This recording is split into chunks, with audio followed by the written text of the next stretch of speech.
teman-teman, perkenalkan kami dari POK 2, kelas keperawatan 2020C, Fakultas Ilmu Kesehatan Universitas Katolik Indonesia Santo Paulus Ruteng. Saya Imelda Selviani Kalsum. Saya Katarina Diani Putri Cemali.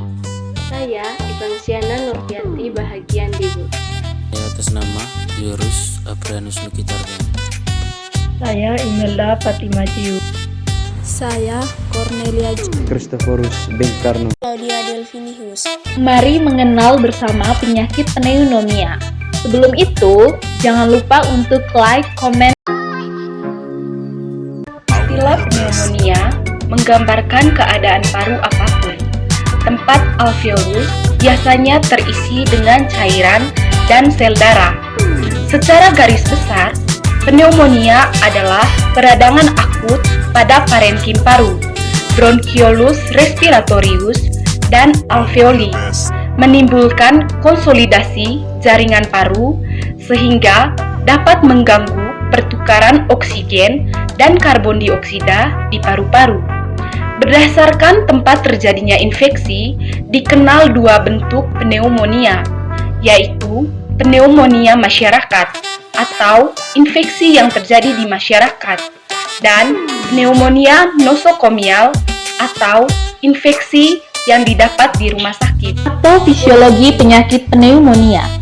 Patogen yang sampai ke trakea berasal dari aspirasi bahan yang ada di orofaring, kebocoran melalui mulut saluran endotrakeal, inhalasi dan sumber patogen yang mengambil kolonisasi di pipa endotrakeal.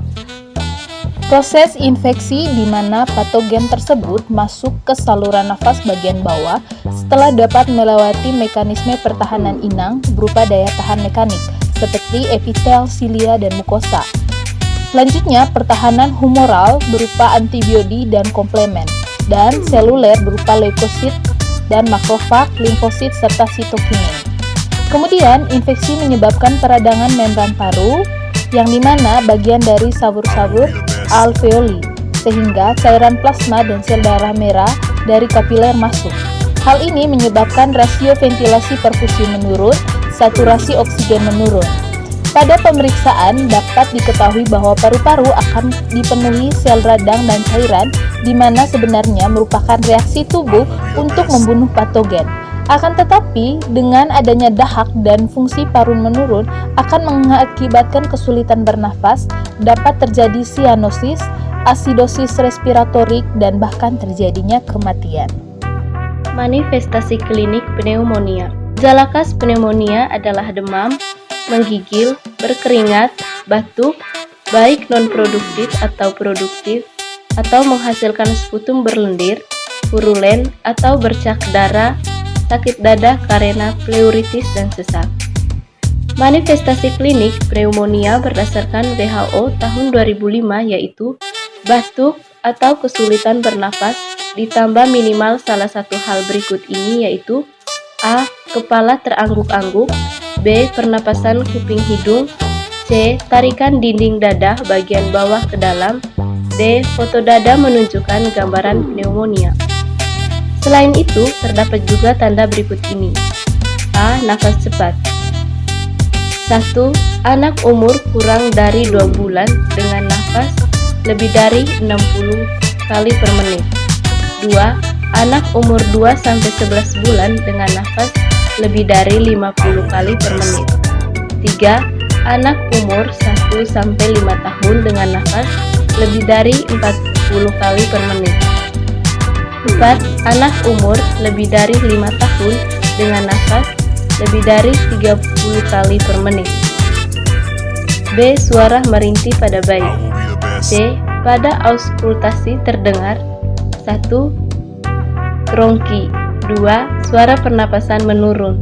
3. Suara pernapasan bronkial. Dalam keadaan yang sangat berat dapat dijumpai sebagai berikut. A. Tidak dapat minum atau makan atau memuntahkan semuanya. B. Kejang, letargis atau tidak sadar. C. Sianosis. D. Distres pernapasan berat. Komplikasi pneumonia. A. Efusi pleura. Pada pneumonia, infeksi parenkim paru akan menyebabkan aktivitas makrofag alveolar yang akan mengeluarkan sitokin inflamasi yang merangsang peningkatan permeabilitas vaskular.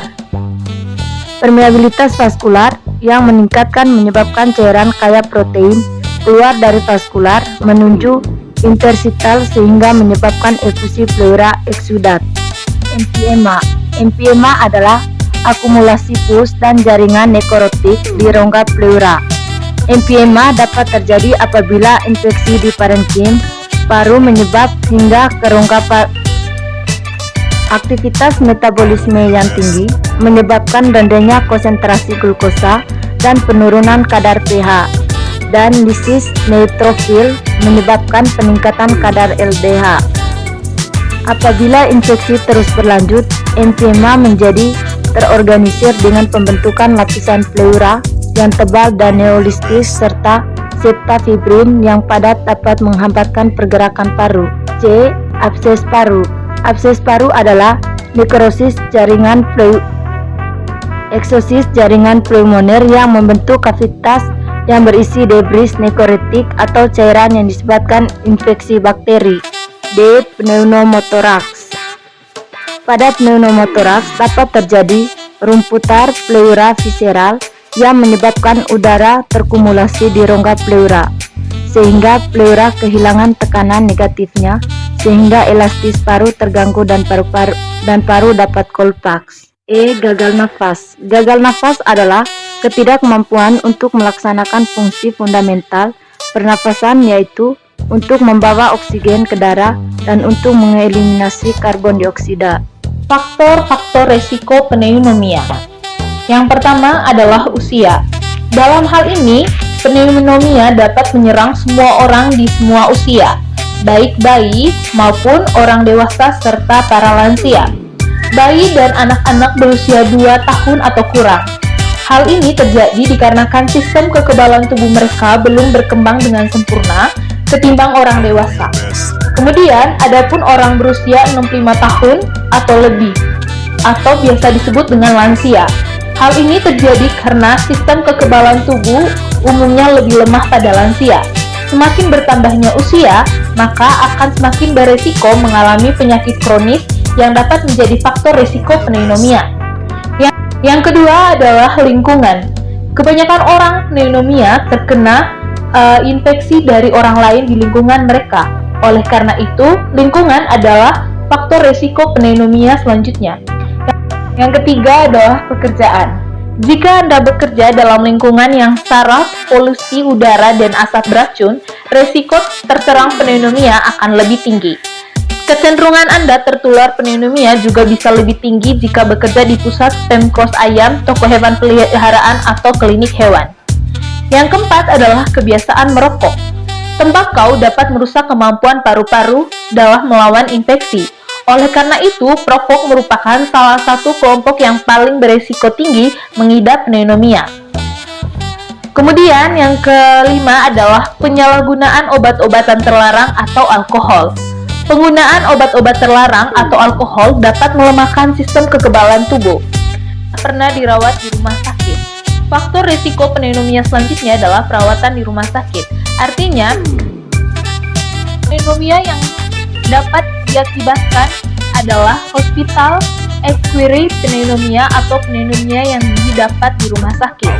Ini dikarenakan penggunaan ventilator di rumah sakit juga dapat meningkatkan risiko jenis pneumonia.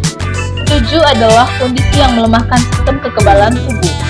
Kondisi yang melemahkan sistem kekebalan tubuh adalah kehamilan, HIV/AIDS, transplantasi organ atau sumsum tulang, kemoterapi, serta penggunaan obat steroid dalam jangka panjang.